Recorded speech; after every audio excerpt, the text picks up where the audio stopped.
Bienvenidos a Arte a través de la historia. Hoy vamos a emprender un viaje fascinante hacia una de las regiones más disputadas, complejas y culturalmente ricas de la antigüedad, Canaán.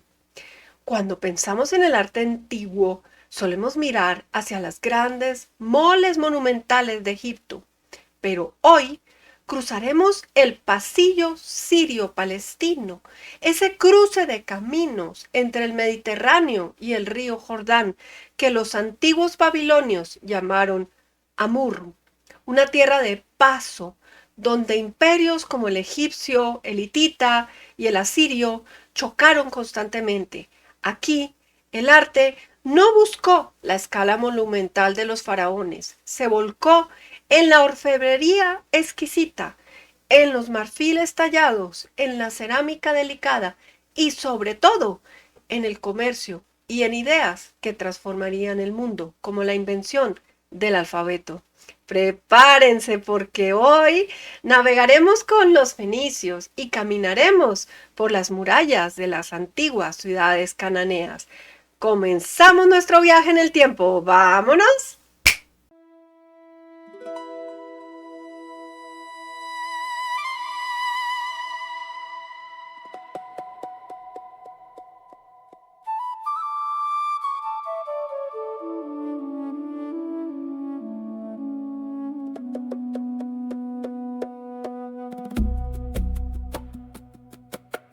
Arte del cercano Oriente 8. Canaán, el crisol del Levante. ¿Ya estás suscrito? Es gratis. Y me apoyas para seguir creando contenido como este. Ayúdame a llegar a los 1000 suscriptores. El término Canaán se documenta desde el tercer milenio antes de Cristo. Geográficamente abarca la franja sirio-palestina. Hoy es el sureste de Siria, el oeste de Jordania, Líbano, Palestina y parte de Israel. Un territorio montañoso y costero que obligó a sus habitantes a mirar hacia el mar. Los hebreos y fenicios compartían raíces como semitas occidentales, pero mientras el sur se adentraba en la experiencia de los reinos de Israel y Judá, la estrecha franja costera del norte dio vida a las legendarias ciudades-estado de Biblos, Sidón y Tiro. Para visualizar este vasto territorio, nada mejor que recurrir a la propia mirada de la época a través de este mapa histórico de Canaán, publicado en Londres en 1692 por Philip Lea, para ilustrar Biblias de gran formato, aunque la falta de precisión científica de los cartógrafos de entonces nos muestre hoy proporciones curiosas. Como el objetivo principal de Philip Lea era mostrar la tierra prometida, los reinos vecinos como Egipto, Mesopotamia e incluso un resumen diminuto de Europa, todo en una sola lámina, comprimió y estiró las distancias de forma desproporcionada. Por lo tanto, la compresión de la franja costera desplaza visualmente a ciudades claves como Biblos, Sidón o Tiro. Esta joya de la cartografía antigua nos transporta de inmediato al escenario exacto donde los eruditos y viajeros trataron de reconstruir el mapa del mundo bíblico. Los fenicios nunca formaron un estado unificado, eran una red comercial impulsada por el mar y por dos recursos muy codiciados, los cedros del Líbano, imprescindibles para barcos y templos, y el codiciado tinte púrpura. Las ciudades púnicas solían constar de dos partes: Acrópolis o la ciudad alta, rodeada de un cerco de murallas, donde se encontraban los edificios principales, y la ciudad baja, donde se hallaban las instalaciones portuarias y de almacenamiento, además del caserío habitado por el pueblo llano. El tinte púrpura extraído de miles de moluscos Murex era tan costoso y exclusivo que se convirtió en el sello de la realeza de todo el Mediterráneo. Los griegos llamaron precisamente foíneques a los rojos o púrpuras, este pueblo de audaces navegantes. De esta palabra viene el término fenicio, que es como los conocemos más actualmente. Ellos se llamaban a sí mismos como cananeos. Frente a la escasez de gran arquitectura monumental, el genio fenicio brilló en miniatura. A ellos se les atribuye un invento revolucionario, el vidrio transparente y la pasta vítrea utilizando pigmentos, otros productos que también comerciaban. Y si hablamos del genio fenicio en miniatura, el trabajo de la pasta vítrea alcanza cotas de auténtica maestría. Piezas como esta pequeña botella de ungüento o perfumes nos muestran su dominio absoluto del color y la técnica. Un cuerpo globular de un profundo azul cobalto sobre el cual destacan hilos fundidos de amarillo brillante y celeste turquesa. Mediante la técnica del peinado en caliente, crearon frisos con patrones geométricos en zigzag y bandas paralelas que demuestran que el lujo, la estética y la precisión artesanal viajaban por todo el Mediterráneo en las manos de estos navegantes. Pero el dominio del vidrio fenicio no solo cumplía una función estética o utilitaria, también se adentraron en el terreno de lo sagrado y lo protector. Collares como este, compuesto por cuentas de pasta vítrea salpicadas con motivos de ojos, servían como un poderoso amuleto apotropaico. Para los antiguos navegantes y habitantes del Levante, estas cuentas con círculos concéntricos en azul, blanco y negro simulaban una mirada vigilante capaz de repeler las energías negativas, el peligro del mar y, por supuesto, el mal de ojo, fundiendo la alta tecnología vidriera de la época con la profunda devoción y los temores cotidianos del mundo antiguo. Y si exploramos el rostro de lo divino y lo protector, esta pequeña pieza del Met en pasta vítrea azul cobalto profundo nos fascina al instante. Se trata de un amuleto en forma de cabeza masculino, modelado con una cara amarilla de mentón puntiagudo y una expresiva boca abierta, enmarcada por cabello y barba azul oscuro. Sus grandes ojos redondos, blancos y con pupilas salientes, parecen vigilar incansablemente el entorno, combinando el refinamiento técnico del vidrio y aplicado con el poder profiláctico destinado a proteger a quien lo portaba en el antiguo Levante. Con moldes de pasta vítrea, collares con cuentas de ojos de función apotropaica para espantar el mal de ojo y pequeños frascos inundaron el mercado mundial, siendo pioneros en la fabricación en serie.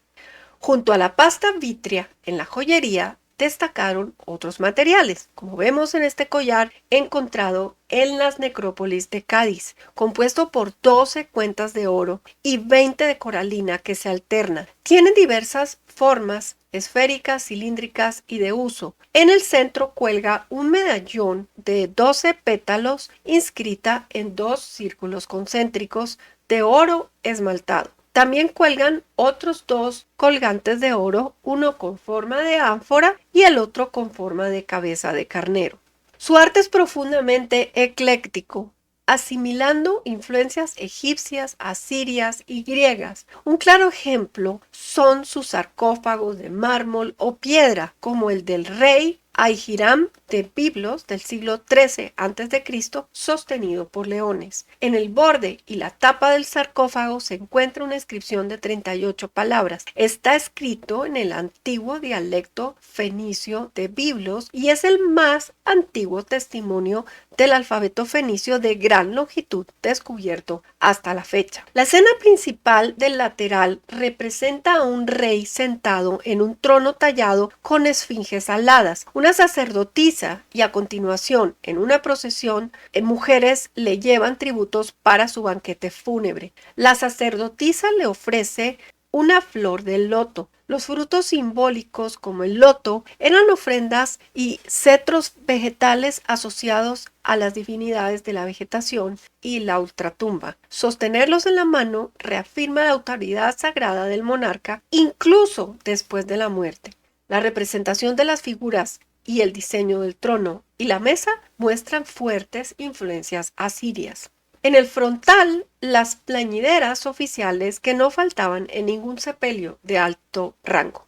Otros ejemplos de sarcófagos fenicios son los hallados en Cádiz, donde los talleres sidonios adaptaron patrones clásicos griegos con un refinamiento técnico excepcional para sus clientes del otro lado del Mediterráneo. El 30 de mayo de 1887, en la necrópolis de la Punta de la Vaca, fue hallado de manera fortuita el sarcófago antropoide del hombre barbado. Hasta entonces, la mejor representación de la presencia fenicia en suelo español. El descubrimiento de la necrópolis y especialmente del sarcófago llevó como consecuencia la creación de la sección arqueológica del Museo de Cádiz.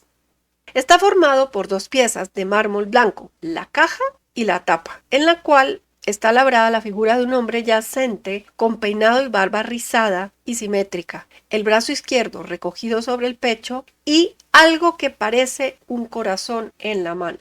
Los pies están descalzos y se apoyan sobre una peana con el dedo gordo muy separado de los demás, indicando el uso de sandalias. Tiene los ojos abiertos y está vestido con una túnica ceñida y sin mangas. Hacia 1904 llega a Cádiz el arqueólogo Pelayo Quintero Atauri. Dedicó mucho tiempo a la excavación de la necrópolis y como habían encontrado un sarcófago masculino, pensaba que debía haber uno femenino. Lo buscó hasta que se marchó de la ciudad en 1939 y falleció en 1946. Irónicamente, el 26 de septiembre de 1980, mientras se excavaba para colocar los cimientos de un nuevo edificio en la calle Ruiz de Alda de Cádiz, apareció un sarcófago fenicio femenino, datado hacia el año 470 a.C.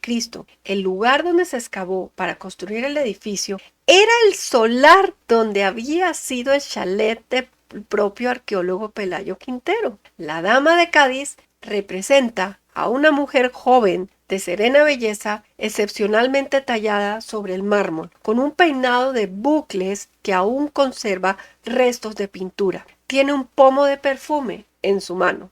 El hecho de que tallas de esta envergadura fuesen realizadas a miles de kilómetros del lugar donde fueron halladas habla por sí mismo tanto de los usos mantenidos por el pueblo fenicio como de la misma importancia adquirida por la ciudad de Cádiz como centro neurálgico de su presencia en el punto más occidental del continente. Y si queremos entender cómo latía el alma religiosa de este gran crisol, debemos mirar al norte de la región de Canaán, a la espléndida ciudad portuaria de Ugarit, la actual Ras Shamra. En sus famosas tablillas de arcilla, descubiertas en el siglo pasado, los textos del llamado ciclo de Baal nos revelan la ambición de un dios joven, el dios de la tormenta, el jinete de las nubes. Hijo de El, en la mitología cananea, la deidad principal, conocida como el padre de todos los dioses, el dios supremo, el creador, el bondadoso, representado con un toro. Por eso, a Baal también se le representa como un becerro. Baal, una divinidad que exigía un palacio y un templo propio a la altura de su poder. La arquitectura de aquellos santuarios cananeos, con su división tripartita, sus espacios sagrados en ascenso y el uso de la madera de cedro, sentó un precedente cultural y simbólico enorme en todo el Levante. De hecho, cuando siglos más tarde se planifique el célebre templo de Jerusalén, la tipología arquitectónica de estos espacios sagrados del Próximo Oriente, ejecutada muchas veces por maestros artesanos y arquitectos fenicios, demostrará que las ideas sobre la casa de la divinidad compartían un mismo lenguaje visual y arquitectónico a lo largo de toda la región. Y si pasamos a la famosa estela de Baal hallada en Ugarit, nos encontramos con una de las representaciones más imponentes del dios de la tormenta. Su cabeza aparece protegida por un casco cónico coronado con cuernos, símbolo inequívoco de la divinidad y poder en el Próximo Oriente, mientras su larga cabellera se divide en dos mechones que caen en rizos sobre sus hombros. Con la mano derecha alzada, blande una maza y con la izquierda sujeta una lanza invertida cuyo ástil germinado se desdobla en un haz de espigas. Al erguirse sobre un relieve de ondulaciones que simulan las cumbres de las montañas, la estela nos revela al jinete de las nubes, dominando a la naturaleza, flanqueado abajo, a pequeña escala, por la diminuta figura de un oferente, probablemente el rey de Ugarit, rindiendo culto a su máxima divinidad. La paredra de Val, es decir, la diosa que lo complementa, era Asarte, diosa de la fertilidad y la vida fenicia. En esta representación, el rostro de la diosa tiene rasgos simétricos, con el cabello peinado en ondas marcadas que caen a ambos lados del rostro, enmarcando una mirada serena y hierática. La figura está flanqueada simétricamente por dos aves acuáticas, generalmente identificadas como ánades o patos, cuyas alas abiertas y estilizadas se elevan a los lados. Este tipo de pieza solía formar parte de apliques ornamentales para muebles sagrados, tronos, calderos de bronce o elementos de la arquitectura naval y religiosa. Las aves acuáticas refuerzan el simbolismo de la diosa como protectora de la navegación, las rutas comerciales marítimas y la fertilidad de las aguas. Y si hablamos de su legado arquitectónico y ornamental, la influencia de este crisol cultural traspasó fronteras. Un ejemplo fascinante lo encontramos en el capitel eólico, muy presente en el ámbito levantino y fenicio, caracterizado por sus grandes volutas laterales que surgen de un motivo central vegetal como palmetas estilizadas. Este diseño, profusamente inspirado en las formas de la naturaleza, no solo decoraba palacios y estelas, sino que se convirtió en el antecedente directo del capitel jónico de la Grecia clásica. Así, el genio decorativo de los constructores del Levante dejó una huella imborrable en los cimientos de la arquitectura mediterránea. Los marfiles fenicios merecen un comentario especial. Son pequeñas placas y figuras talladas de gran lujo, destacados por motivos egipcios y orientales y encontrados en lugares tan lejanos como Nimrud y la península ibérica. Mezclan el arte de Egipto y Asiria con ideas propias. Decoraban muebles, cajas, espejos y palacios. Los fenicios los vendían o entregaban como tributo en todo el mar Mediterráneo. En esta placa de marfil, que fue propiedad de Agatha Christie, vemos la influencia asiria. Y en este vemos la influencia egipcia en el tocado y el rostro de la figura principalmente. Si dejamos la costa y nos adentramos en las tierras altas del interior, una zona que los romanos bautizaron tardíamente como Palestina, como represalia contra los hebreos que sofocaron en una rebelión en los años 132 y 135 después de Cristo, ya que este era el nombre del grupo filisteo que se asentó en esta zona. Aquí el paisaje cambia drásticamente. La historia se escribe entre colinas fortificadas y manantiales vitales.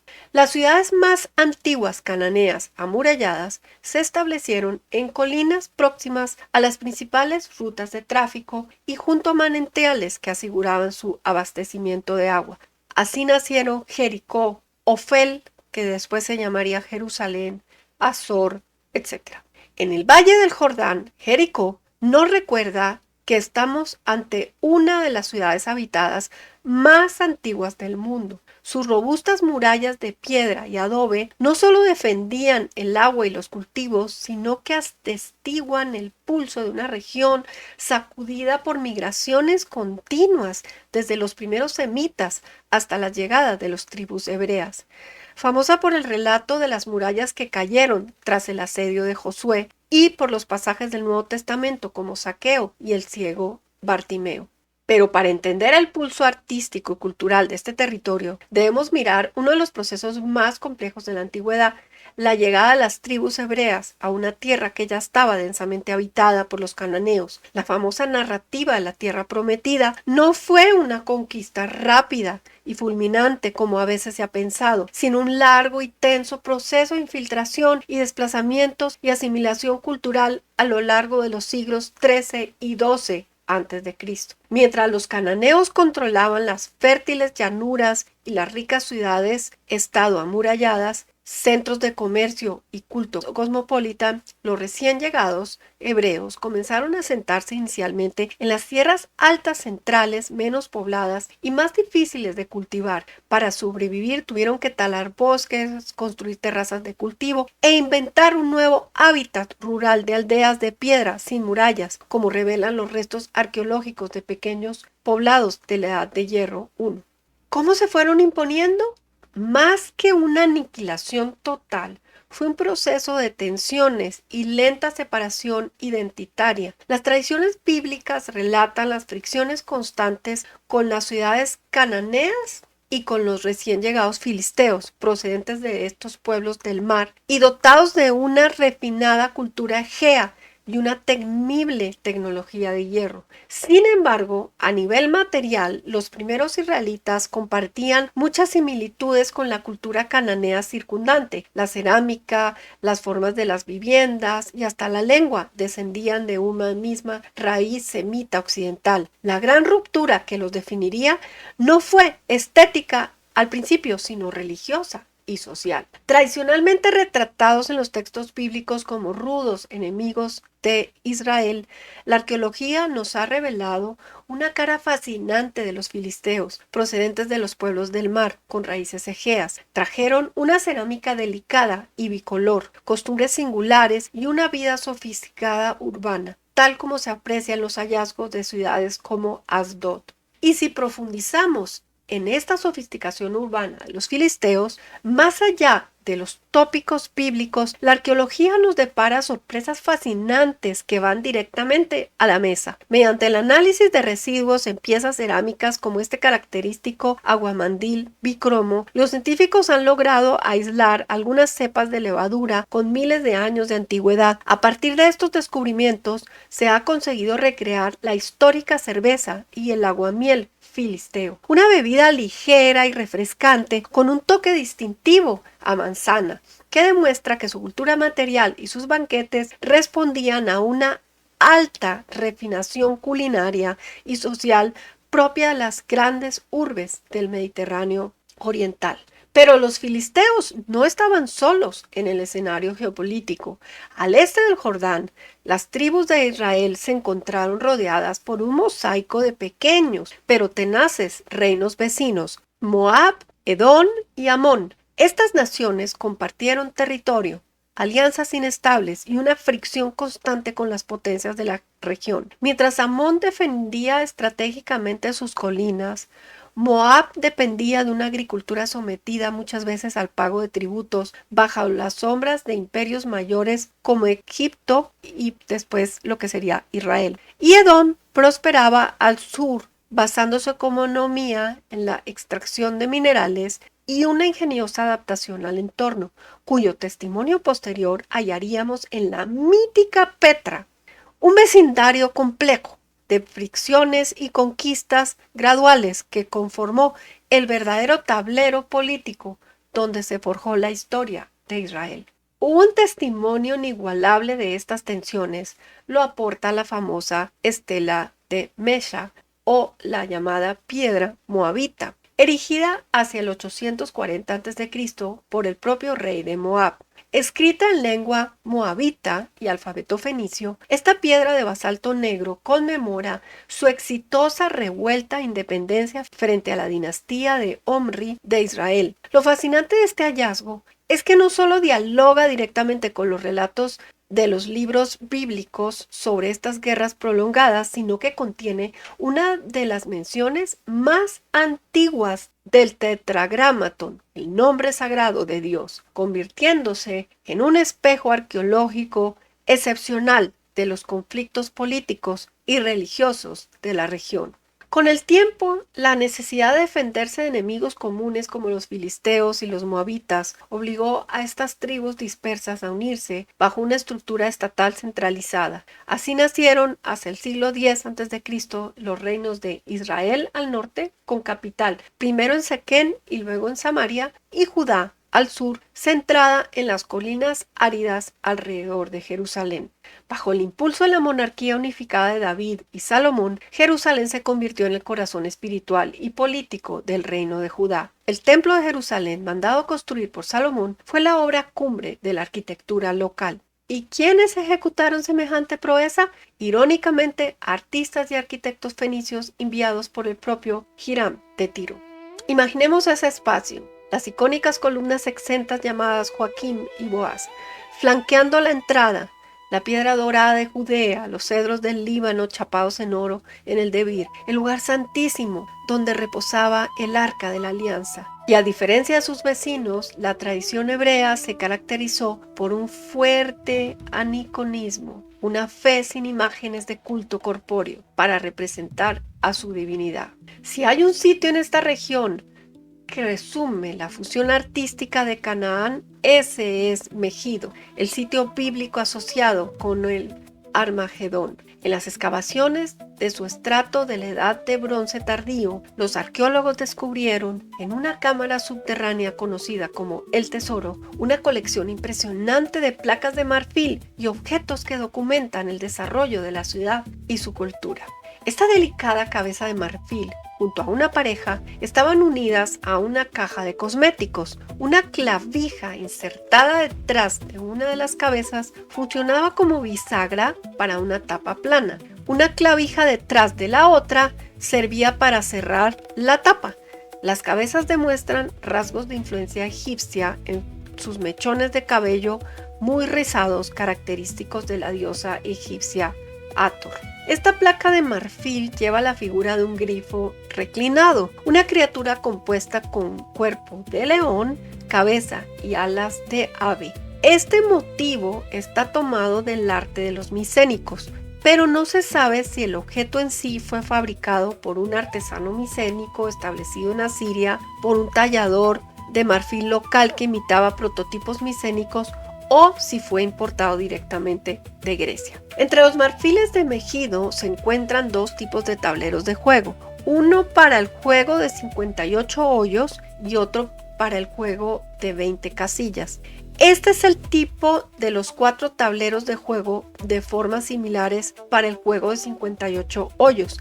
Cada quinto agujero, así como el panel central, alguna vez estuvo incrustado con pastas doradas y azules. Los palos de pan de oro encontrados junto al tablero pueden haber tapado las clavijas utilizadas para jugar el juego. Los altares con cuernos están descritos en la Biblia y han sido descubiertos en muchos sitios israelitas de la Edad del Hierro. Este ejemplar es probablemente demasiado pequeño para haber sido utilizado para sacrificios de animales, pero puede haber servido para los otros 3 tipos de ofrendas que se sabe que se hacían: vino, incienso y harina de cereales mezclada con aceite.